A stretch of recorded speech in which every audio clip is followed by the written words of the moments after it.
ये घटना मेरी मौसी के बेटे, जिनका नाम अजय है, उनके साथ घटी थी। वो मेरे बड़े भाई हैं और ये घटना भी काफी पहले की है, जब वो करीब 8 साल के रहे होंगे। तब मौसी कानपुर में कॉलेज के पास फ्लैट में रहती थीं। भैया के दादाजी काफी जाने माने इंसान थे। वहां की अच्छी खासी हस्तियों में उनका नाम था। आजाद मैगजीन कॉर्नर के नाम से उनकी किताबों की अच्छी खासी दुकान थी और न्यूज़पेपर के कानपुर में सबसे बड़े हॉकर थे। उनका नाम कुछ और ही था, मगर वहां सब उन्हें आजाद के नाम से जानते थे। आजाद के नाम से प्रसिद्ध वो व्यक्ति अपनेपन, उदारता और सौम्य व्यवहार की परिभाषा थे। मैं भी उन्हें दादाजी ही कहता था और वो मुझे भी उतना ही प्यार करते थे जितना कि अपने पोतों को करते थे। हेलेट में रहने के कारण वो लोग कानपुर मेडिकल कॉलेज के बहुत पास रहते थे। अजय भैया और उनके बड़े भाई अक्सर मेडिकल कॉलेज के पार्क और बगीचों में खेलने जाया करते थे। वहां के लोगों के साथ अच्छे व्यवहार की वजह से उन्हें कभी कोई मना नहीं करता था। रोज के जैसे ही दिन चल रहे थे। दिवाली आने को थी और बच्चों की छुट्टियां चल रही थीं। दोनों भैया उस दिन साइकिल से खेल रहे। बड़े भैया ने अजय भैया को पीछे बैठा रखा था और वो दोनों वहीं मेडिकल कॉलेज से थोड़ी दूर पर ही साइकिल से घूम रहे थे। फिर घूमते हुए मेडिकल कॉलेज के पास आ गए। वहां पर बड़े भैया साइकिल से उतर गए और वहां के एक अंकल जो कि पहचान के थे उनसे कुछ बात करने लगे। साइकिल खड़ी थी और उस पर पीछे की सीट पर अजय भैया अभी भी बैठे थे। अब भी 5 मिनट ही हुए होंगे कि अचानक अजय भैया साइकिल समेत नीचे गिर पड़े। वो अंकल और बड़े भैया उनके पास आए, उन्हें उठाया, मगर वो बेहोश हो चुके थे। दोनों सोचा कि शायद संतुलन खोने की वजह से गया और वो उन्हें उठाकर घर ले आए। घर आने पर मौसी जी उनके मुंह पर पानी वगैरह छिड़का, मगर उन्हें कोई होश नहीं आ रहा था। अचानक उनकी सांसें उखड़ने सी लगी और वो लंबी लंबी सांसें लेने लगे। अजय अजय। सब आसपास उन्हें उनके नाम से बुलाए जा रहे थे, मगर उनकी तरफ से कोई जवाब नहीं आ रहा था और आंखें भी नहीं खुल रही थीं। मेडिकल कॉलेज पास ही था, इसलिए बिना देर किए वहां मौजूद सब लोग, वो अंकल, मौसी और मौसा जी भी भैया को लेकर सीधा इमरजेंसी में पहुंचे। डॉक्टरों ने सारी पूछताछ की और सबको बाहर करके जांच में लग गए। सर पर कोई चोट नहीं थी और न ही शरीर पर छोटी खरोंचों के सिवा कोई बड़ा जख्म दिखा। सांसें फिर उसे उखड़ने सी लगी और डॉक्टर ने ऑक्सीजन देने के मास्क लगा दिया। सांसें फिर भी कोई खास काबू में नहीं आई। थोड़ी थोड़ी देर में उखड़ने लगती और फिर जब प्रेशर बढ़ाया जाता तो साधारण हो जाती। डॉक्टरों को बेहोशी की वजह का कोई पता नहीं चल रहा था, इसलिए उन्होंने इमरजेंसी एक्सरे करवाया। वो भी नॉर्मल था, बिल्कुल भी कहीं से कोई खराबी नहीं दिखी।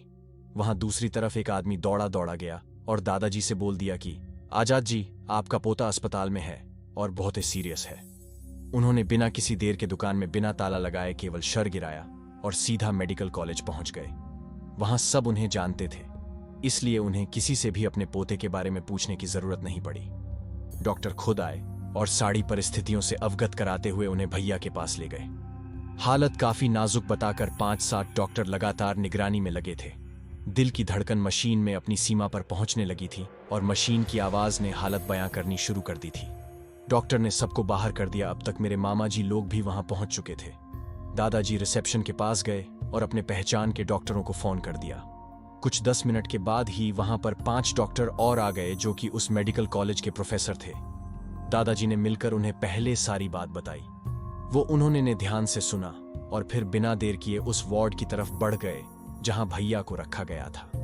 उनके दरवाजा खोलने से पहले ही अंदर से बाहर आ रहे डॉक्टर ने दरवाजा खोल और प्रोफेसर को देखते ही कहा कि सर, कोई फायदा नहीं है, लड़का मर चुका है।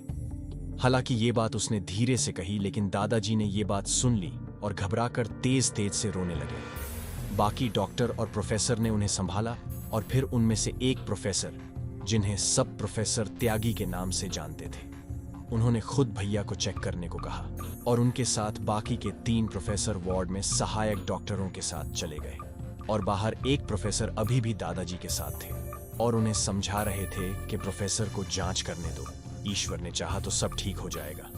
मौसी जी को तब तक मौसा जी और मामा जी ने घर भेज दिया था, वरना न जाने उनकी क्या हालत होती।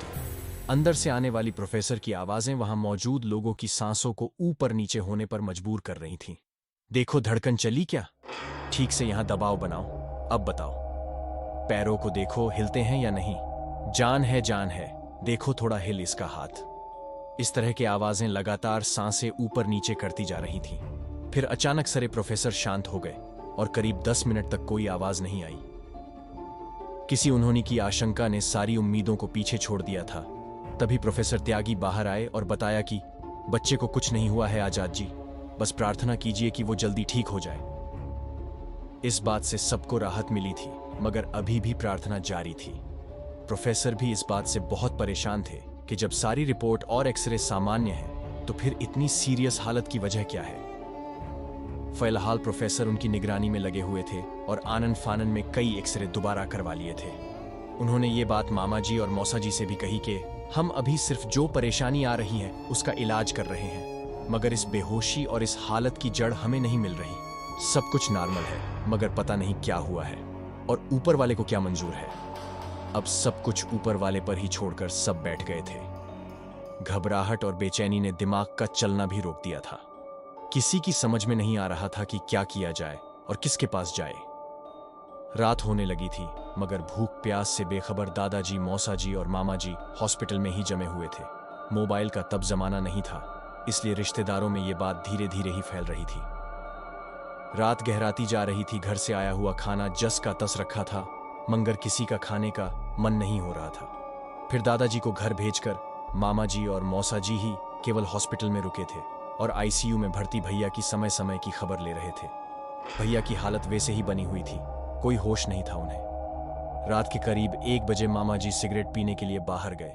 वो सिगरेट पीते हुए टहल रहे थे और ये सोच रहे थे कि न जाने क्या होने वाला है और क्या हो सकता है। तभी पीछे से आवाज आई, काका भैया नमस्कार। मामा जी ने पीछे मुड़कर देखा और बिना मुस्कुराए जवाब दिया, अरे मन्नी लाल, कैसे हो? हम तो ठीक हैं, आप बताइए इतनी रात को और यहां कैसे? उन्होंने मामा जी से पूछा। मामा जी ने शुरू से आखिरी तक सारी बात बताई। इतना कुछ हो गया, हमें बताया भी नहीं। हम तो यही हैं ड्यूटी पर, बस पीछे मुर्दा घर में। उन्होंने मामा जी परेशानी समझते हुए कहा, क्या बताइए भैया, सुबह से तो खाने पीने का भी होश नहीं है। घर पर दीदी भी बेहाल पड़ी हैं, समझ नहीं आ रहा क्या हो रहा है, क्या होगा। मामा जी ने अपना हमदर्द समझकर अपना सारा दुख नम आंखों से उनके सामने रख दिया। भैया परेशान न हो, बस 3 घंटे और रुक जाओ। सुबेरा होते ही बस हम अपना झोला ले आए, फिर देखते हैं कहीं कोई और बात तो नहीं है। उन्होंने मामा जी से कहा, देखो भैया, जैसा बन पड़े करो, बस ये ठीक हो जाए। मामा जी ने उनसे नाउम्मीदी से कहा। उसके बाद थोड़ा इधर उधर की बात की और वापस आकर माम जी भी वहीं आईसीयू के बाहर बैठ गए। जस के तस रहकर किसी तरह से दोनों ने वहीं पर रात गुजार दी। रात भर भैया में कोई बदलाव न देखते हुए डॉक्टरों ने उन्हें आईसीयू से अलग एक वार्ड में स्थानांतरित कर दिया। सुबह दादाजी और मौसी जी भी आईं और रोते बिलखते किसी तरह अपने बेटे को देखा और फिर मौसा जी के साथ घर चली गईं। मामा जी ने दादाजी मन्नी लाल के बारे में बताया और उनकी इजाजत मांगी। उन्होंने अपने बेटे के लिए जिस तंत्र मंत्र पर कभी विश्वास नहीं करते थे, उसे भी इजाजत दे दी। शायद कोई चमत्कार हो जाए और अजय ठीक हो जाए। मामा जी भी घर गए और जल्दी से जल्दी नहा धोकर वापस आ गए, क्योंकि उन्हें मन्नीलाल से जो मिलना था। खैर, मन्नीलाल को आने में देर हुई। वो 6 बजे की बजाय 7:30 बजे आए, मगर उनकी आने में देरी को लेकर किसी ने कोई आपत्ति नहीं जताई। मामा जी उनके इंतजार में थे और उनके आते ही सीधा उस वार्ड की तरफ बढ़ गए जहां भैया को डॉक्टरों ने रखा था। मामा आराम से जाकर अंदर दादाजी से बताने लगे कि जिनके बारे में बताया था वो आ गए हैं। लेकिन ये क्या, वो दरवाजे के बाहर ही खड़े थे।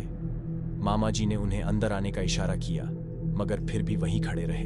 अंदर आने की कोशिश करते और फिर से वहीं खड़े हो जाते। ये देखकर मामा जी को अजीब लगा और मामा जी ने जाकर उनसे पूछा, क्या हुआ भैया, अंदर क्यों नहीं आ रहे? काका भैया, हम बहुत कोशिश कर रहे हैं, लेकिन ये लड़का जिसकी चपेट में है वो इतनी प्रबल शक्ति है कि हम खुद को जिस विद्या से बांधे हैं उसके साथ हम इस कमरे में घुस ही नहीं सकते। उन्होंने ने थोड़ी सी माथे पर चिंता की लकीरों को उभर कर कहा। थोड़ा परेशान हुए और बोले, अब क्या करें मामा जी इस बात से? भैया अब कैसे क्या होगा? थोड़ा समय दो, अभी बताते हैं क्या करना है और क्या होगा। उन्होंने खुद पर विश्वास रखते हुए मामा जी से कहा और वार्ड के दरवाजे पर ही बैठ गए। आने जाने वाले उन्हें देख रहे थे। फिर एक नर्स आई और उन्होंने उनके बाहर बैठे रहने का कारण पूछा। उन्होंने बिना झिझक के जवाब दिया, अंदर आजाद साहब बैठे हैं ना, और हम नौकर आदमी उनके बराबर बैठे अच्छा नहीं लगता। नर्स ने उन्हें वैसे ही रहने दिया और दोबारा नहीं टोका। थोड़ी देर तक उन्होंने अपना कुछ धीरे धीरे मंत्र जाप किया और फिर वहीं बैठे रहे। मामा जी ने उनके पास जाकर पूछा, भैया क्या हुआ, कुछ हल नजर आया? भैया ये शक्ति बहुत विकट है। 12:30 बजे तक अगर ये लड़का बच गया तो फिर ये नहीं मरेगा अपने बुढ़ापे तक। अभी इस शक्ति से हम टक्कर नहीं ले सकते। ये इसका वक्त चल रहा है जिसमें ये बहुत ज्यादा ताकतवर है। ये हमको अंदर नहीं घुसने दे रहा है ना, हम भी इसे बाहर नहीं निकले देंगे। हम भी यहीं डेरा जमाए रहेंगे, देखे कितने खेल दिखता है। इतना कहकर वो फिर से अपने किसी मंत्र को शांति से पढ़ने लगे और मामा जी वापस जाकर बैठ गए। समय 10 बज रहे थे। अब सबको इंतजार था तो सिर्फ 12:30 बजे तक के समय के कटने का। सब अपने अपने तरीके से भगवान से प्रार्थना कर रहे थे और मन्नी चाचा बाहर वैसे ही बैठे थे। कभी अपने थैले से कुछ निकलकर मंत्र पढ़ते तो कभी कोई वस्तु मंत्र पढ़ेकर अंदर वार्ड में फेंक देते। बेचैनी और बेबसी की वजह से वो 2.5 घंटे किसी 2.5 दशक जैसे लग रहे थे। दादाजी को डॉक्टरों पर यकीन था, मगर मामा जी को मन्नी चाचा पर, क्योंकि मामा जी ये बात मान चुके थे कि जब डॉक्टर भी परेशान हो जाए और सारी रिपोर्ट भी नॉर्मल हो तो तंत्र मंत्र का सहारा भी बहुत बड़ा योगदान देता है। बाहर बैठे हुए मन्नी चाचा की बेचैनी देखी जा सकती थी। कोई भी झाता ये देखकर जान सकता था कि वहां बैठे आदमी की बेचैनी किसी आम इंसान की बेचैनी से अलग थी। ये बात वहां काम करने वाली एक दक्षिण भारतीय नर्स जान गई। वो वार्ड में जाते वक्त मन्नी चाचा से बोली, अंकल तुम यहाँ तंत्र मंत्र कर रहा है ना, हमको ये सब पता है। बेटा अब जान गई हो तो दोबारा यहाँ मत आना, क्योंकि कुछ शक्तियां अनजान को माफ कर देती हैं, लेकिन जानकार के लिए खतरा बढ़ जाता है। मन्नी चाचा ने आराम से नर्स को समझाते हुए सच्चाई से अवगत कराया। वो नर्स ये बात सुनकर डर गई और दोबारा उस जगह दिखाई नहीं पड़ी। मामा जी और मन्नी चाचा पर मानसिक दबाव बनता जा रहा था। एक चूक या लापरवाही अगर होती तो 2-2 जाने जाती, एक जो पहले से गिरफ्त में थी और दूसरी जो उससे टक्कर ले रही थी। किसी तरह से तो 12 बजे तक का समय कट गया। मौसी जी और मौसा जी खाना लेकर अस्पताल आ चुके थे, लेकिन अब जैसे जैसे उसका प्रबल समय खत्म हो रहा था, उस शक्ति ने अपना खेल दिखाना शुरू कर दिया। भैया की सांसें ऊपर नीचे होने लगी, आंखें पलट गईं। उनकी खुल आंखों में सिर्फ सफेदी नजर आ रही थी, आंखों की पुतली दिखाई नहीं दे रही थी। हाथ पैर झटके खाने लगे थे। डॉक्टर को बुलाया गया। जल्दी से जल्दी 3-4 डॉक्टर और प्रोफेसर अंदर गए और बाकी सबको बाहर कर दिया गया। डॉक्टर अपनी पूरी कोशिश में लगे थे और उधर मन्नी चाचा कोई कसर नहीं छोड़ रहे थे। उनके मंत्रोच्चारण लगातार चल रहे थे। मौसी जी को रो रो कर बुरा हाल हुआ जा रहा था। डॉक्टरों ने भैया के हाथ पैर पकड़े हुए थे और एक डॉक्टर उनके सीने को लगता दबा रहा था अपना पूरा जोर लगाकर। सभी अचानक अंदर से भैया के चिल्लाने की आवाज आई, मम्मी मम्मी। ये सुनकर मौसी जी तुरंत वार्ड की तरफ दौड़ पड़ी, मगर मन्नी चाचा ने उन्हें अंदर जाने से मना कर दिया। लेकिन पूरे 24 घंटे बाद भैया की आवाज आई थी, इसलिए वो अंदर जाने पर आमादा हो गई। मन्नी चाचा ने मामा जी से कहकर उन्हें वहीं रोक दिए और समझाया कि अगर ये अंदर चली गई फिर ये लड़का तो बच जाएगा, मगर हम इनको नहीं बचा पाएंगे, क्योंकि अंदर से जो आवाज आ रही है वो छलावा है किसी और को अपना शिकार बनाने के लिए तुम्हारे परिवार से। तुम्हारा लड़का तो अभी भी बेहोश है। मन्नी चाचा के लिए ये परीक्षा की घड़ी थी। दूसरी तरफ डॉक्टरों को इस बात से थोड़ी सी आशा नजर आई और वो अपने पूरे दिल जान से जो हो सकता था कर रहे थे। उन्हें लगा कि अगर ये लड़का घर वालों को बुला रहा है तो ये ठीक होने की कगार पर है और इसे कोई मानसिक चोट भी नहीं है। थोड़ी देर तक उनका ये सारा ट्रीटमेंट चलता रहा। उसके बाद भैया को ऑक्सीजन लगाकर बेहोशी में ही छोड़कर सारे डॉक्टर बाहर आ गए। दादाजी से कहा कि अजय ने अपनी याददाश्त खोई नहीं है, इसका मतलब है कि अब दोबारा होश आने तक शायद सब ठीक हो जाएगा। फिलहाल वो जितनी देर सोता है उसे सोने दे, बिल्कुल भी डिस्टर्ब न होने दें। दादाजी ने डॉक्टर का धन्यवाद किया। समय 12:25 हुए थे। अभी 5 मिनट तक मन्नी चाचा की परीक्षा और बाकी थी। मन्नी चाचा ने किसी को भी 5 मिनट के लिए अंदर जाने से रोक दिया। अपने थैले से कुछ राख भस्म निकली और अंदर वार्ड में फेंक दी। फिर न जाने किससे वार्ड के अंदर देखते हुए धीरे धीरे बात कर रहे थे, जैसे कि अंदर कोई खड़ा हो। अगले 5 मिनट तक वो कुछ बात सी करते रहे। उसके बाद जैसे ही 12:30 बजे के आंकड़े को घड़ी ने छुआ, उन्होंने वार्ड के अंदर लपक के कुछ पकड़ा, जैसे कि कोई साधारण इंसान परेशान करती हुई मक्खी को पकड़ता है। उसके बाद अपने थैले से कुछ मैले धागे जैसा निकल और मंत्र पढ़ते हुए अपने हाथ पर बांध लिया और मामा जी से सबको लेकर अंदर जाने को कहा और खुद बाहर चले गए और कह दिया कि कोई भी मेरे पीछे ना आए, खासकर इस खानदान का। उन्होंने दादाजी की तरफ इशारा करते हुए कहा। उनके ये बात सुनने के बाद सब सीधा वार्ड की तरफ दौड़ पड़े अपने बेसुध बेटे को देखने के लिए। सबके दिल में अब एक आशा थी, मगर किसी आशंका ने अभी भी सबके चेहरे के ऊपर छाया डाल रखी थी। सब बैठे सिर्फ भैया के होश में आने का इंतजार कर रहे थे। वहां से निकलने के बाद मन्नी चाचा दोबारा लौटकर अस्पताल नहीं आए, मगर उन्होंने एक वार्ड के कर्मचारी से खबर भिजवा दी कि वो मामा जी से बाद में मिलेंगे। शाम तक भैया को होश आ गया और वो एकदम नॉर्मल हो गए, बस थोड़ी सी कमजोरी बता रहे थे। सबको पहचाना भी, खाना भी आराम से खाया, और जब उनसे ये पूछा गया कि उन्हें हुआ किया था तो वो सिर्फ इतना ही कहते कि मैं साइकिल से गिर गया था। इसके आगे उन्हें कुछ याद नहीं था। फिर वो घर जाने की जिद करने लगे। शाम तक डॉक्टरों ने कुछ नहीं कहा, मगर प्रोफेसर ने घर जाने की इजाजत दे दी और कहा कि अगर इसे थोड़ी सी भी कोई परेशानी होती है तो इसे तुरंत हॉस्पिटल ले आए, वरना सिर्फ नियमित चेकअप के लिए 5 दिन तक ले आए। वैसा ही किया गया और भैया 1 हफ्ते के अंदर एकदम ठीक हो गए। उधर जब मामा जी मन्नी चाचा के पास पहुंचे तो उन्होंने सारी बातें मामा जी से बताई, जो इस प्रकार थी। मेडिकल के मैदान में एक बरगद का पेड़ है, यही कोई 250 साल पुराना। जब ये दोनों भाई सुबह खेलने गए थे तो ये उसके नीचे भी बैठकर खेले थे, जो उस बरगद पर वास करने वाली शक्ति को पसंद नहीं आया और ये छोटा लड़का उसी की चपेट में आ गया। वैसे वो शक्ति चाहती तो दोनों को वहीं पर खत्म कर सकती थी, मगर दोनों बच्चे हैं, इसलिए उसने सिर्फ परेशान किया सबको। इतना ही नहीं, वो जिंदगी भर के लिए इसे परेशान करना चाहती थी। उसका असर ये होता कि ये अपने बुढ़ापे तक या फिर जब तक इसकी जिंदगी है तब तक उसी हाल में बेसुध पड़ा रहता, जिंदा लाश की तरह। मामा जी ने पहले अजरत से सुना और फिर एक प्रश्न किया, तो फिर मन्नी भैया इसे काबू कैसे किया? उन्होंने इसका भी उत्तर दिया, ये शक्ति यहाँ सब जगह पर घूमती है आजाद होकर। कोई इसे यहाँ से न हटा सकता है और न ही इसे पकड़ सकता है। पहले हमने वो उस वार्ड को बांध दिया जिससे वो बाहर ना आ सकी।